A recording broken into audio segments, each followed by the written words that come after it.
Hey, what's up, everyone? You're here with the Pick Dawgz on the pitch soccer crew. Goran, Kirk, Ashley, and Mike is back with us. Hey, Kirk? Hey, Big Mike. He's looking like Mike after that haircut. Who's Mike? Who's that guy? Part-time, part-time Mike. Oh, Yeah, he's part again. time. Someone said Godon, Kirk, and Mike in the comments. Oh, okay. I was like, how do you go from Jack to Mike? I've been called a lot worse things. That's all I'm gonna say. Anyways, guys, thank you for joining us. We are here to talk about the Friday games that we have on the schedule. Four of those, one in the EPL, one in La Liga, one in Bundesliga, and one in the French League One.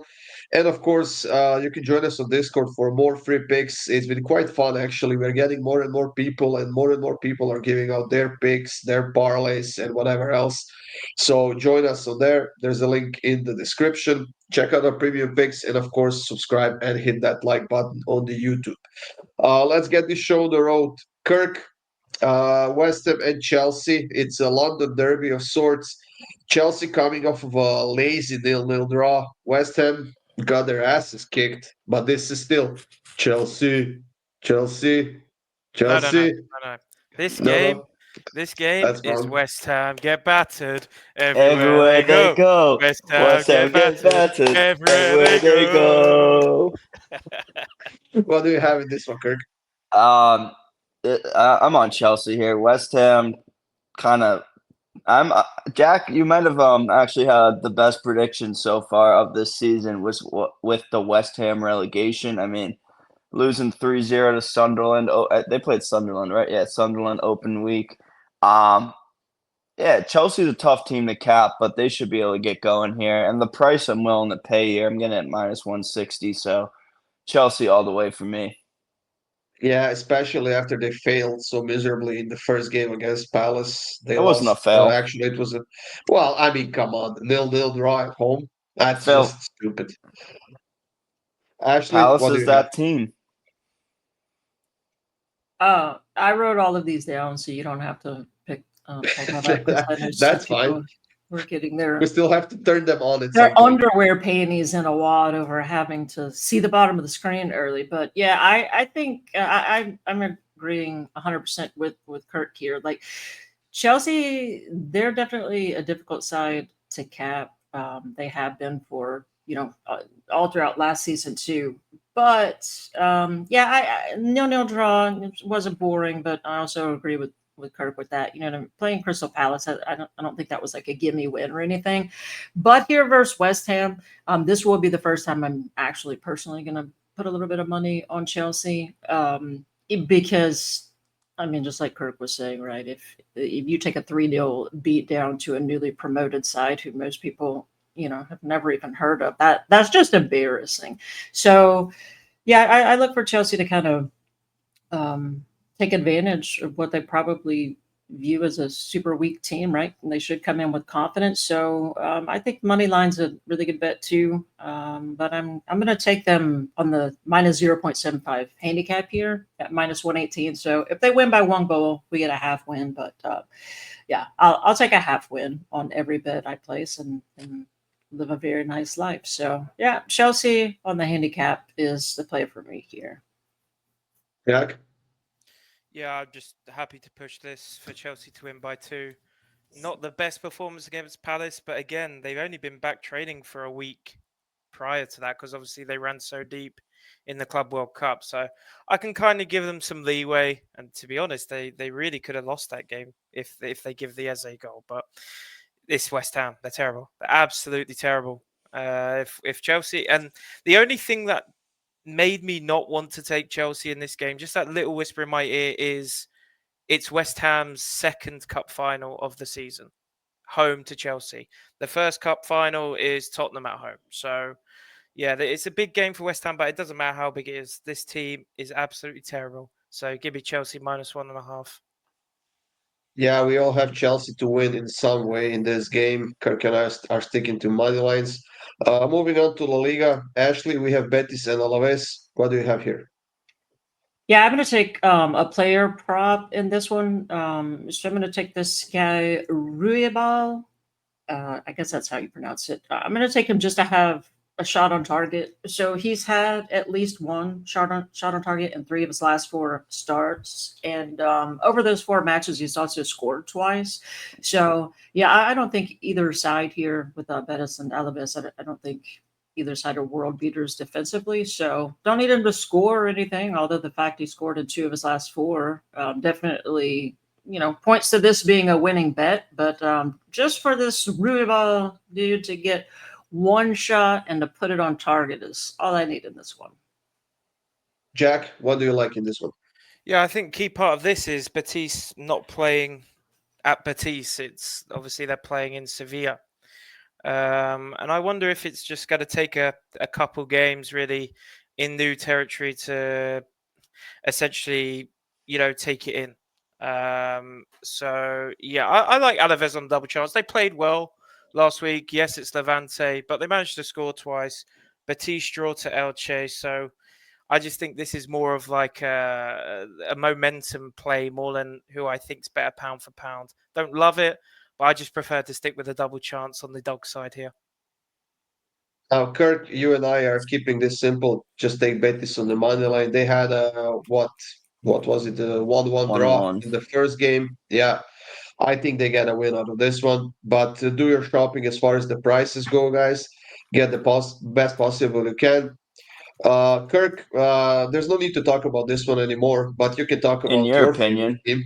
You there's can no reason to. you can talk about Bayern and Leipzig here as the Bundesliga opener. Bundesliga opener. Finally, I'm not crying at watching the bum Premier League and other leagues anymore. I think Friday is the most square day you might get all season. Chelsea, like as I said, Chelsea and Betis, I'm taking both on the money line. Both very square plays. I don't think Bayern, they're minus 550 in this game. I don't think they should be that. I understand Leipzig lost a couple of players, and Bayern is coming off a 2-1 win against Stuttgart, but minus 550, that means that means they're like -2, -2.5. And I don't know if that's going to happen. So I'd rather play the over here, over 3.5 at -130. Stuttgart did have a lot of chances. They didn't convert. Bayern could have had a couple more. So books kind of agree with me. It is -130, but I definitely think we see 4 goals in the opener. What do you see in this game, Jack? Yeah, I see goals. I don't know if it's going to be all on one side, but I think Bayern can at least score 2, maybe 3 for me. And if they are scoring that amount and that prediction is right, Elise for me probably scores 1 of them. So I like Elise anytime goal scorer at plus money. Do you think the value's there? And even if this game ends 1-0 Bayern, why can't it be Elise? Yeah, Olisa definitely takes his shots in pretty much every game. He has at least 2 or 3. Whether or not they're on target, we'll see. He takes free kicks quite often as well, so I like him as a player prop in this match. I'm taking Bayern to win and both teams to score person plus 131. I think that they're still a defensive mess, and Company doesn't seem to be doing a good enough of a job of getting that in line. We'll Well, see it's how they will look injuries. this season. It's injuries. Well, yeah, that is true, but And they're we'll see if thin. they can They improve lost so that. many people. They're thin. They lost a lot of people. I mean, I'm going to be fading them.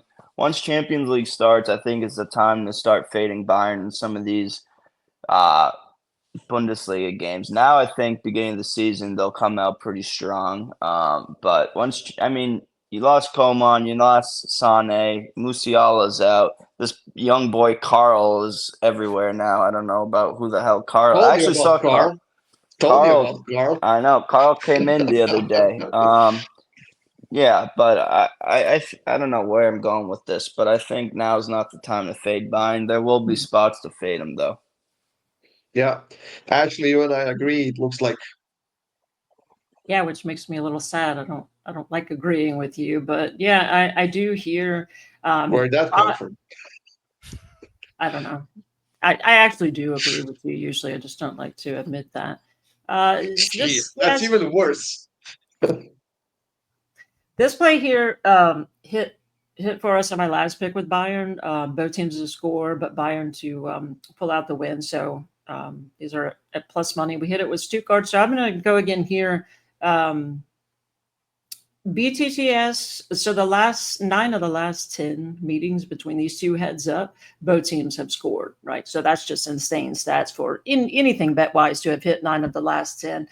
Bayern at home, going into last season, been scoring an average of nearly 4.5 and conceding around 1. And then Leipzig are conceding over 2 on the road, but scoring a little over 1. So I think just, strong head-to-head data with historical data, recent trends, and getting this at plus money. I do think both teams get on the board, and I didn't think I'd be saying this so much being on the show, but I agree with Kirk, like he said. I just think with Bayern, minus 550 is probably a little bit steep. It's the same thing I said about Madrid going up against Osasuna, and they, minus 550 should be winning by more than 1-0. So I don't see the same thing happening here. I think that like everybody else said, we see goals, and I just hope we see more from Bayern and we see one from each team. Now, Jack, moving on to the French League One, we have PSG and Angers. PSG getting a narrow win in their season opener. Angers, they also get a win, a narrow one as well. What do you see in this one? I've got PSG to 0 personally. I just remember how bad Angers were on the road last season. And even if I just pull it up now, just looking through, just the way they finished the end of last season on the road, didn't score against Lyon. They scored against Nantes, actually beat Nantes on the road. How about that, Kirk? They scored 1 against Nice, did not score against PSG, did not score against Brest. It's clear that they have struggles on the road. And, well, you've got PSG who are coming off a Super Cup win. Yes, a narrow win last week, but again, it's understandable. Sometimes the gears take a while to get going. So I think the key is they haven't conceded yet. And as I mentioned as well, in the Super Cup, they only conceded 2 set pieces. And to be fair, they didn't concede from open play, or didn't even come close to conceding open play. So PSG to 0, I think, is the best play for me in this one. Actually, I hope that Jack is correct, because I'm kind of leaning the same way. I need as few goals as possible here. I very, very, very rarely ever play unders, and it's especially terrifying taking one when this PSG side, who's my favorite team on the planet. But I'm going to take a swing at PSG to win, and under 4.5, and getting that at minus 121. I think it's pretty good value. Yeah, so, Jack said everything you need to know about this Angers side. They're just not very good. PSG should dominate them. I just hope they kind of don't destroy them. And this exact bet with PSG and under 4.5 has hit in 5 of the last 6 heads up between these two. So I just hope that trend continues here, and get a nice play at minus 121 on a fantastic PSG side. Kirk, I'm taking Angers +3, I and hate it it. scares the crap out of me because I think PSG is gonna win like 4-0 now. So that's not my favorite pick at all. And honestly, I think I'll be skipping this game unless I put PSG on the money line in the parlay or something like that. But this +3 on Angers just scares the crap out of me. Yeah, at least you're honest. I don't know why you took it. I'm going to take PSG to be up after 30 minutes at minus 150. You can take them to be up after 20 minutes. I think they come out with the A team this game. Check the lineups before, but if they come out with the A team with Dembele, Kvaratskhelia, or however you pronounce it, and what's his name? Doué. I think they'll be up after 20 minutes. So if you want to push it for them to lead after 20 minutes for plus money, once you see the lineups, I don't mind that either. Well, there you have it, guys. These were the 4 games for Friday. Thank you for joining us. We have a long video for Saturday, so stay tuned for that as well. Let us know in the comments what you think, what your picks are, and like we said, make sure you subscribe and, of course, hit that like button. Have a great day, everyone.